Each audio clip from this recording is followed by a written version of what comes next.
मेरा एक और सवाल चंद्रशेखर आपसे है, क्या चंद्रशेखर, ये संकल्प है मेरा, प्रतिज्ञा जी, ये आपकी प्रतिज्ञा हमने सुनी, क्या चंद्रशेखर आजाद भी इस बार विधानसभा का चुनाव लड़ेंगे? ये सवाल का जवाब तमाम युवा जानने चाह रहे हैं, आपके जो चाहने वाले हैं। ये किसी ने पूछा नहीं है रोहित भाई, मैं पूछ रहा हूं, मैं भी आपका चाहने वाला हूं। आप जो हैं, आपकी पत्रकारिता जो है उच्च स्तर की है। चंद्रशेखर जी, मैं भी आपका चाहने वाला हूं। किसी ने नहीं पूछा है, लेकिन मैं कह रहा हूं, हम भी आपके चाहने वाले, हम आपसे पूछ रहे हैं। रोहित जी, आपने सवाल पूछा है मुझसे जुड़ा जी, चलिए धन्यवाद। मैं आपने पूछा और मैं इसका जवाब दूंगा, बिल्कुल दिल से जवाब दूंगा जी।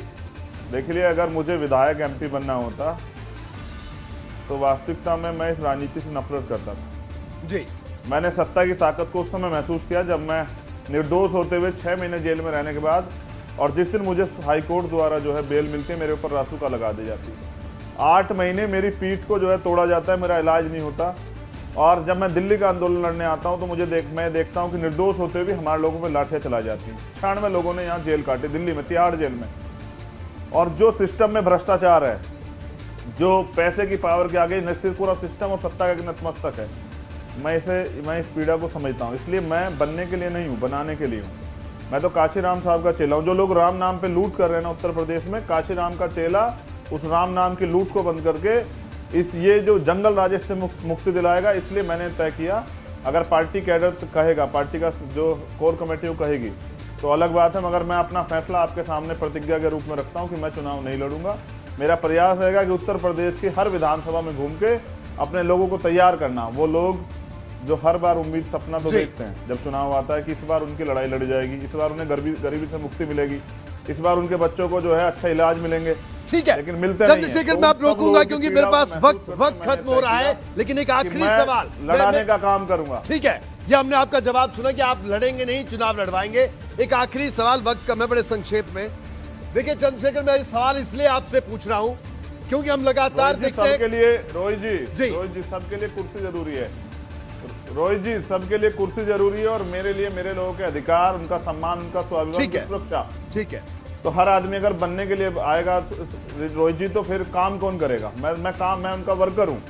ठीक है, मेरा बड़ा एक आखिरी सवाल आपसे, बड़े संक्षेप में एक आखिरी सवाल ये कि जब भी कोई किसी आंदोलन से नेता बना, अगर हम पिछले कुछ दशकों में देखें तो, लेकिन जैसे ही सत्ता मिलती है तो उस आम आदमी की बात भूल दी जाती है।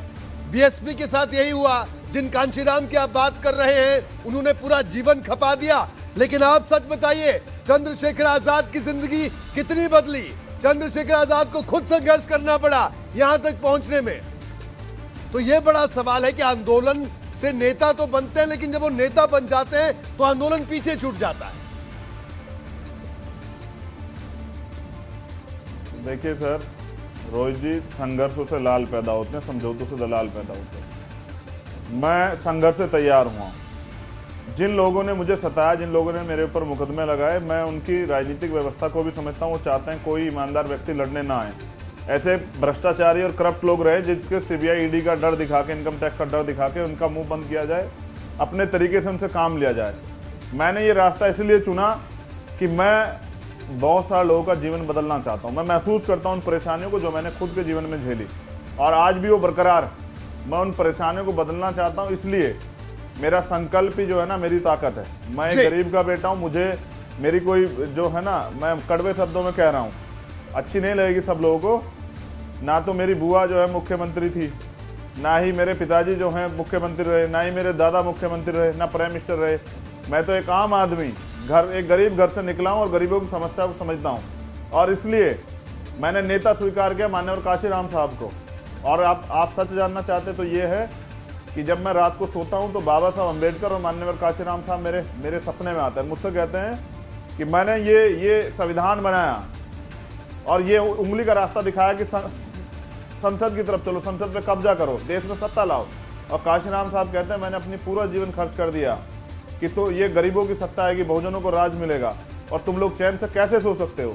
तो मैं उठ जाता हूँ और मैं फिर ये संकल्प करता हूँ हर रोज कि नहीं, मान्यवर काशीराम आपका सपना पूरा करेंगे, गरीबों की सत्ता लाएंगे, उनके हक अधिकार उनको देंगे, ये जो अमीरों को जो सुविधाएं मिली गरीबों को भी देंगे, और गरीबों के जीवन को जो नरक बनाया गया है, जो धोखा उनसे हुआ है, छल को बंद करेंगे।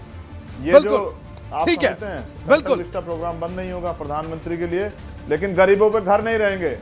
एक आखिरी बात बिल्कुल। मैं आपसे कहना चाहता हूं, अभी हरियाणा बॉर्डर पे जी 15,000 घर गिराए जा रहे हैं। कोरोना काल सब चीजें हैं, उनके लिए पुनर्वास की व्यवस्था नहीं। मैं सिर्फ आंदोलन को लड़ूंगा, लेकिन सरकार ये याद रखे, सरकार कोई भी हो, अगर कहीं बहुजनों पे अत्याचार होंगे, दलित, पिछड़े, आदिवासी, मुसलमान या किसी गरीब पे, किसी भी समाज के किसी बहन पे, तो आजाद समाज पार्टी उस हर शख्स के साथ खड़ी है, उनको न्याय ठीक दिलाने है की चंद्रशेखर, अब मैं आपको रोकूंगा, लेकिन मैं आपको इतना जरूर बताऊंगा, बिल्कुल आपने तमाम बड़ी बातें कही और आपने कहा संघर्ष से आप पैदा हुए हैं और बिल्कुल संघर्ष करना चाहिए, युवा राजनीति में आए। और मैं आपको बता दूं कि मैं अपने इस खास शो में मेहमानों को इसलिए नहीं बुलाता कि मैं आपसे बहस करूं, आपको उस बहस में हरा दूं, खुद जीत जाऊं।